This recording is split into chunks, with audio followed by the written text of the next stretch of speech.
Family feel good comedy entertainer അങ്ങനെ വേണം പറയും. അതായത് പയ്യെ തുടങ്ങിയ ഒരു കഥ. അതായത് പയ്യെ തുടങ്ങിയെന്ന് പറഞ്ഞാൽ കുറച്ച് ലാഗ് പോലെ ആവുമെന്ന് ഞാൻ വിചാരിച്ചു. പക്ഷേ യാതൊരു തരത്തിലും ഒരു മടുപ്പും തോന്നിയില്ല ആ പടം. പിന്നെ സൈജു കുറുപ്പൊക്കെ പുള്ളിയുടെ ഒരു സ്ഥിരം കഥാപാത്രമാണെങ്കിലും അതിലൊരു പുതുമയുണ്ടായി. പുതുമയെന്നല്ല, കണ്ടിരിക്കാൻ തോന്നി. അതായത് മടുപ്പ് തോന്നില്ല. പിന്നെ കോമഡിയൊക്കെ നല്ല രസത്തിൽ ചെയ്തിട്ടുണ്ട്. അതേപോലെ തന്നെ ഇതിൽ ടിൻസായിട്ട് അഭിനയിച്ച 2 പിള്ളേരുണ്ട്. എനിക്ക് അവരുടെ പേര് കൃത്യമായിട്ട് അറിഞ്ഞൂടാ. അവർ നല്ല രസമായിട്ട് ചെയ്തിട്ടുണ്ട്. ഏതായാലും ഒരു വൺ ടൈം വാച്ചബിളായിട്ട് ഒരു ഫീൽ ഗുഡ് ഫാമിലി കോമഡി കണ്ടിട്ടുണ്ട്. അങ്ങനെ വേണം പറയാം. ചിരിക്കാനുള്ള പരിപാടിയാണോ? ചിരിക്കാനുള്ള കഥയുണ്ട്. അതായത് ഇൻട്രോയിലോട്ട് അത് പടത്തിൻ്റെ ഒരു ഭാഗം തുടങ്ങി കോമഡിയൊക്കെ നല്ല രീതിയിൽ ചെയ്തിട്ടുണ്ട്. അതായത് സിറ്റുവേഷൻ അനുസരിച്ച് കോമഡി പ്ലേസ് ചെയ്തിട്ടുണ്ട്.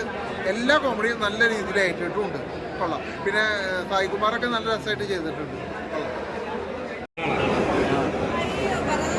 ഗംഭീര അഭിപ്രായമുള്ള ഭരതനാട്യത്തിൽ കേട്ടത്. നിങ്ങൾ 2 പേരാണ് തകർത്തെന്നൊക്കെ പറയുന്നത്. എങ്ങനെയുണ്ടായിരുന്നു? എങ്ങനെയാണ് ഇതിലേക്ക് എത്തുന്നത്? ആദ്യത്തെ പടമാണോ?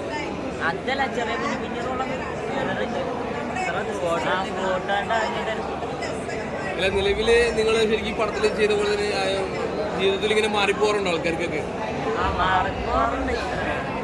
ഇങ്ങനെ സ്കൂളിലൊക്കെ ഇപ്പൊ എന്താണ് ഈ കോളേജ് സ്കൂളൊക്കെ സമയത്തേ ചേട്ടൻ നിങ്ങളെ മാറിയിട്ട് എങ്ങനെയുണ്ടായിരുന്നു? ഷൂട്ടിംഗ് ലൊക്കേഷനൊക്കെ ചോദിച്ചോട്ടൊക്കെ ഉണ്ടായിരുന്നു? ലൊക്കേഷൻ ഭയങ്കര പോസിറ്റീവായിരുന്നു. എല്ലാവരും ഭയങ്കര സപ്പോർട്ടായിരുന്നു.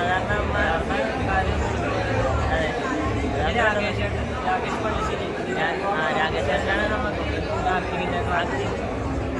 അഭിനയകളെ സംഭവം സപ്പോർട്ടൊക്കെ ചെയ്തു. പുതിയ പടം വേറെ പടങ്ങളൊക്കെ ഉണ്ടോ? എഡിറ്റിംഗാ? എങ്ങനെ ഉണ്ടായിരുന്നു? ഇപ്പൊ കണ്ടപ്പോ പ്രഷറൂടെ കണ്ടപ്പോ എങ്ങനെയാണ് ചിരി വന്നൊക്കെ?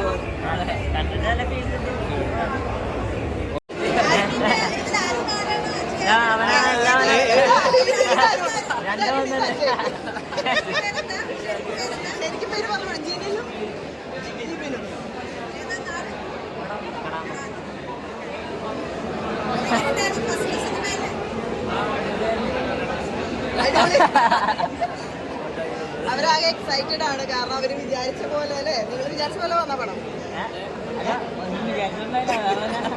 ഇവരുടെ പെർഫോമൻസ് നല്ല ഗംഭീരമുണ്ട്. ഇവർ ക്ലിൻസ് ആയതുകൊണ്ട് തന്നെ അതിൻ്റെ ഒരു ഫണ്ണുണ്ടായിരുന്നു മൊത്തത്തിലൊക്കെ അല്ലേ? രസമുണ്ടായിരുന്നു. ഞങ്ങൾ ശരിക്കും എൻജോയ് ചെയ്ത സിനിമയാണ്. അതിൻ്റെ ഒരു ഔട്ട്കം നല്ല ഭംഗിയിൽ വന്നിട്ടുണ്ട്. അതിൻ്റെ ഒരു ഹാപ്പിനെസ്സിലാണ് നമ്മൾ. ദേഷ്യമൊക്കെ മാറിയ എന്നോടുള്ള ദേഷ്യം അവസാനം എന്റെ ദേഷ്യമാണല്ലോ മാറിയത് ഇവരോട്.